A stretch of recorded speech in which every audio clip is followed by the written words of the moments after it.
আমি আল্লাহ জানায়া দিলাম, ইয়া আইয়ুহাল্লাযীনা আমানুস্তাঈনু বিস-সাবরি ওয়াস-সালাহ ইন্নাল্লাহা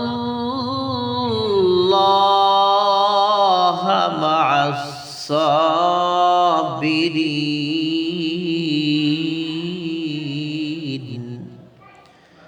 ও ঈমানদারের দল,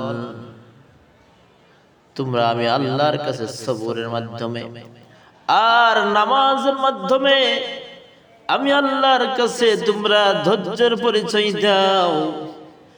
কারণ যারা ধৈর্য ধরতে পারবা, যারা সবরকারী হয়ে যাবা, আমি আল্লাহর ওয়াদা, ইন্নাল্লাহা মা'আস-সাবিরিন,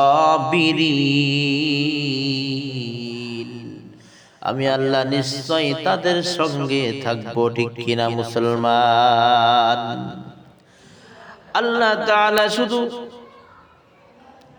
আপনাদের সাথে রাজশাহী কাদিরগঞ্জবাসীর সাথে আল্লাহ পাক রব্বুল আলামিন থাকবে না এমন কোনো কথা লেখা নাই। কারণ হইল, গোটা পৃথিবীর প্রত্যেকটি মানুষের স্রষ্টাকে আল্লাহ, ওই আসমানের মালিক, জমিনের মালিক যদি আমার স্রষ্টা হয়ে থাকে, কোরআনের আইন আমার জন্য, কোরআনের এই অর্থটা আল্লাহ পাক রব্বুল আলামিন আমাদের জন্য কাজে লাগিয়ে দিবেন। ঠিক কিনা? সবার জন্য সমান দাবি আছে না নাই? আল্লাহ পাক বলেন, ইন্নাল্লাহা মা'আস-সাবিরিন,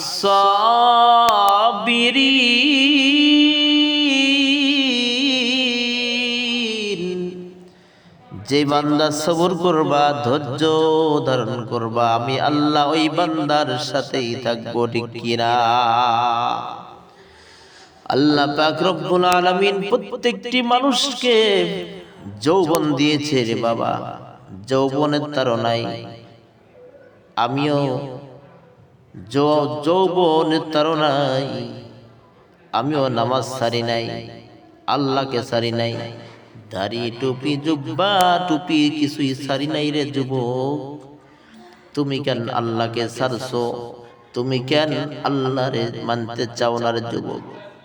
ও কাদিরগঞ্জের যুবক, এই এলাকার ভিতরে একজন বড় বক্তা, ভাইরাল বক্তা, সে আজকের মাহফিলের প্রধান আকর্ষণ। তার নাম হলো আসিফ হুজুর।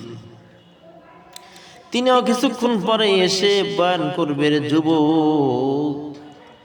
এজন্য বলি, যুবকরা তো নাই, তিনি তো হলেন যুবকদের ক্রাশ, যুবকদের ক্রাশ।